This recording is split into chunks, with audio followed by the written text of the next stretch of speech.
ലൈവില് ഇന്ന് ഏകദേശം 3.5 മണിക്കൂറോളം നീണ്ടു നിന്ന പണിപ്പുര ടാസ്ക് ആയിരുന്നു റാങ്കിങ്ങിന്റെ. സിമ്പിൾ ആയിട്ട് ടാസ്ക് എന്താണെന്ന് പറയാൻ, വൈൽഡ് കാർഡുകൾക്ക് ഓരോ ടോപ്പിക്സിന്റെ ചിറ്റ് ബിഗ് ബോസ് കൊടുക്കും. അത് വെച്ച് 16 പേരെയും ആ ഒരു റാങ്ക് ചെയ്യണം എന്നുള്ളതാണ്. ഓരോ ടോപ്പിക് വൈസ് ആണ് ബിഗ് ബോസ് കൊടുത്തത്. ബുദ്ധിശാലി എന്നൊരു ടോപ്പിക്കില് ഏറ്റവും ബുദ്ധിയുള്ള ഒരാളും തൊട്ട് തുടങ്ങി 1, 2, 3 അടിസ്ഥാനത്തിൽ 16 പേരിൽ ബുദ്ധിയില്ലാത്ത ആള് വരെ ഇവര് വൈൽഡ് കാർഡുകൾ തെരഞ്ഞെടുക്കും. അപ്പൊ അത് ഗസ് ചെയ്യണം ആരൊക്കെയാണെന്നുള്ളത് ഹൗസ് മേറ്റ്സ് ഗസ് ചെയ്യണം. അതേപോലെ 16 പേർക്കും ഓരോ റാങ്ക് വീതം കൊടുക്കണം.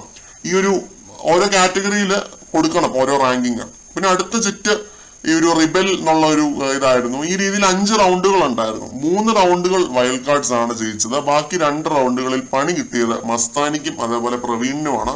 ഇവർക്ക് ഈ ആഴ്ച പണിപ്പൂരയിലേക്ക് പ്രവേശിക്കാൻ സാധിക്കില്ല. പിന്നെ വൈൽഡ് കാർഡുകൾ ജയിച്ച റൗണ്ടുകളിൽ ഇവര് 3 പേരെ സെലക്ട് ചെയ്യുന്നുണ്ട് കേട്ടോ. ഹൗസ് മേറ്റ്സിന്റെ ഇടയിൽ നിന്ന് 3 പേരെ സെലക്ട് ചെയ്യുന്നുണ്ട്. പണിപ്പുരയിലേക്ക് ആ ഹൗസ് മേറ്റ്സിനും പ്രവേശിക്കാനായിട്ട് പറ്റത്തില്ല. അവർക്കും പണിപ്പുരയിൽ പ്രവേശിക്കാൻ സാധിക്കില്ല ഇവരോടൊപ്പം തന്നെ. അങ്ങനെ മൊത്തം 5 പേർക്കാണ് പണിപ്പുരയിൽ പ്രവേശിക്കാൻ ഈ ആഴ്ച അനുവാദം ഇല്ലാത്തത്. അനുമോള്, ജിസേല്, റെന എന്നിവരാണ് ഈ ആഴ്ച പണിപ്പുരയിലേക്ക് പോകാൻ സാധിക്കാത്ത ആ 3 പേര്. ഇവരെയാണ് വൈൽഡ് കാർഡുകൾ തെരഞ്ഞെടുത്തത്. ഈ ടാസ്കിൽ വളരെയധികം ഇൻട്രസ്റ്റിംഗ് ആയിട്ട് എനിക്ക് തോന്നിയ ഒരു കാര്യം എന്ന് പറഞ്ഞു കഴിഞ്ഞാൽ, ഓരോരുത്തരും കൺഫ്യൂസ് ചെയ്യിപ്പിക്കുന്ന രീതിയിൽ, വൈൽഡ് കാർഡുകൾ പ്രത്യേകിച്ചും കൺഫ്യൂസ് ചെയ്യിക്കുന്ന രീതിയിൽ ഓരോ കാര്യങ്ങൾ പറയുന്നുണ്ടായിരുന്നു. അവർ കൺഫ്യൂസ് ചെയ്യാൻ വേണ്ടിയാണ് റാങ്കിങ് കൊടുത്തത്.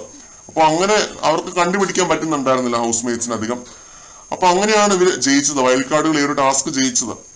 കണ്ടിടത്തോളം എനിക്ക് അടിപൊളിയായിട്ട് ഫീൽ ചെയ്തു. എന്തായാലും ഇതായിരുന്നു സംഭവം. ഇപ്പൊ കൂടെ ലൈവില് ബിഗ് ബോസ് എല്ലാവരെയും വിളിപ്പിച്ചിരുത്തി പറഞ്ഞത് സാബുമാൻ, ജിഷിൻ, ലക്ഷ്മി ഇവര് 3 പേരുമാണ് ഇന്ന് പണിപ്പുരയിലേക്ക് പ്രവേശിക്കാൻ പോകുന്നത്. ഇവർക്ക് ഇവരുടെ സാധനങ്ങളൊന്നും കിട്ടിയിട്ടില്ല കേട്ടോ. പേഴ്സണൽ സാധനങ്ങളൊന്നും തന്നെ കിട്ടിയിട്ടില്ല.